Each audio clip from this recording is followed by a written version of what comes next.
Peace, love, and blessings wherever in the world you are at. Thank you for joining me today. The topic of today is going to be body dysmorphia. So body dysmorphia is the intense feeling that you do not look good because of something that is made up in your head or something that is completely minor. So for example, someone may look at themselves in the mirror and say, oh my God, my nose is so ugly. And just that one thing, or my ears are too big. I've heard people say my face is too round, my hands are too large, all sorts of things. Actually, according to the Wealthy Her Network, 79% of women actually reported that they have actually struggled with self-esteem at some point in their life.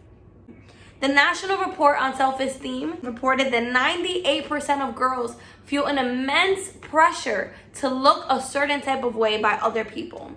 And so this is really a big issue here because we're really talking about the majority of women that feel that according to other people, they are not good enough.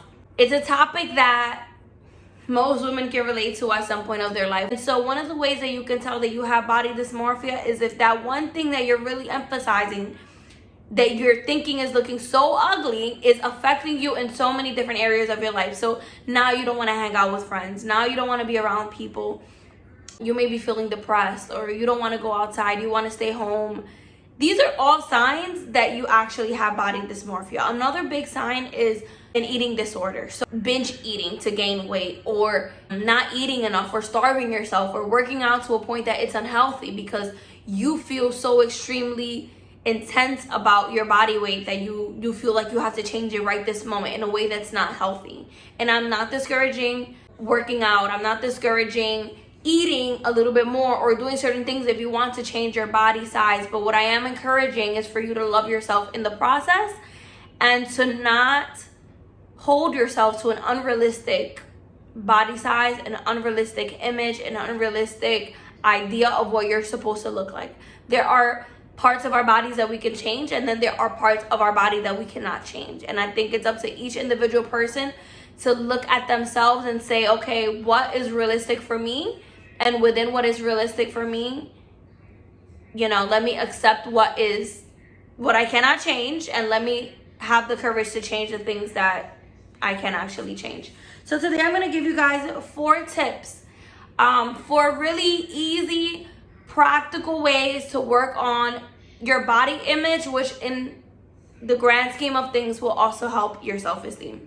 The number one, and this is really big, is positive self-talk. And this goes into affirmations as well, which I will define.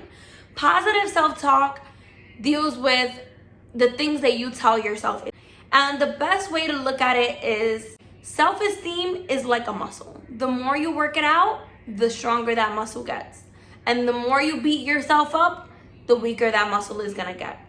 And so the best way to work on your body image is by talking to yourself the same way that you would talk to your best friend. So if you wouldn't tell your best friend, ew, you're so ugly, your nose is so big, or your ears are so ugly, or look at all those pimples on your face, who's gonna wanna date you?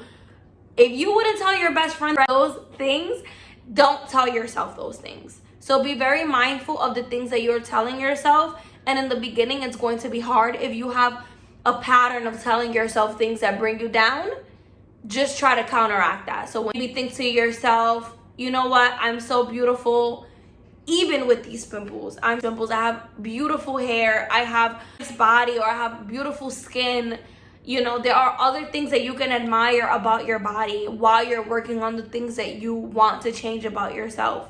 This really goes into affirmations as well. Affirmations are things that you tell yourself. For example, you can wake up in the morning and tell yourself, oh, today's going to be a bad day. You're affirming to yourself that you're going to have a bad day. And so you're more likely to have bad things happen to you in that day because that's the energy that you're putting out. And so that's probably the energy you're going to receive back. And so wake up in the morning and think to yourself, you know what, today is going to be a good day. I am a beautiful person inside and out. I am worthy of love. I deserve to love myself. I choose to love myself. You can tell yourself positive things and start your day on a positive note because of the things that you're telling yourself. And speak to yourself in a way that you would speak to your best friend.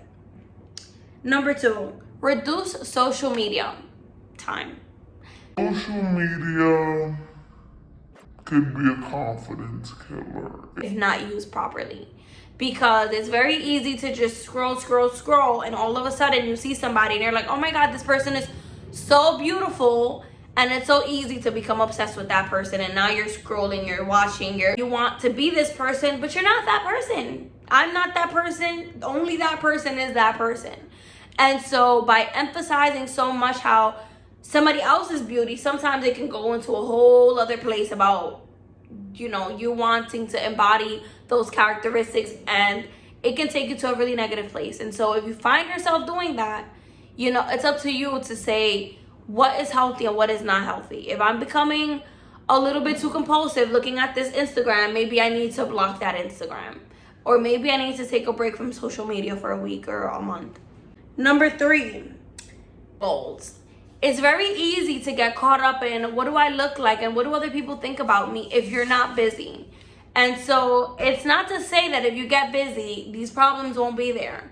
But if your mind is in one place, it is a distraction from your mind being in another place. And so thinking about the things that energize you, the goals that you want to accomplish in life, whether it be career goals, professional goals,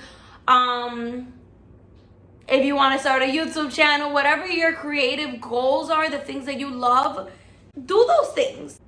And lastly, number 4 is journaling.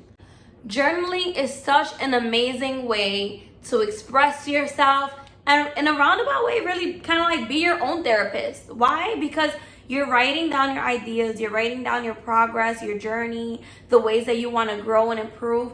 Should I be doing that? And it really gives you an opportunity to reflect on your life, to slow down, and to see the ways that you're improving. And one of the most powerful things about therapy is that when you say something out loud, it gives you the opportunity to listen, to reflect, and think about what you just said. Because sometimes we say things and we think things and we're like, that don't make no sense. Okay?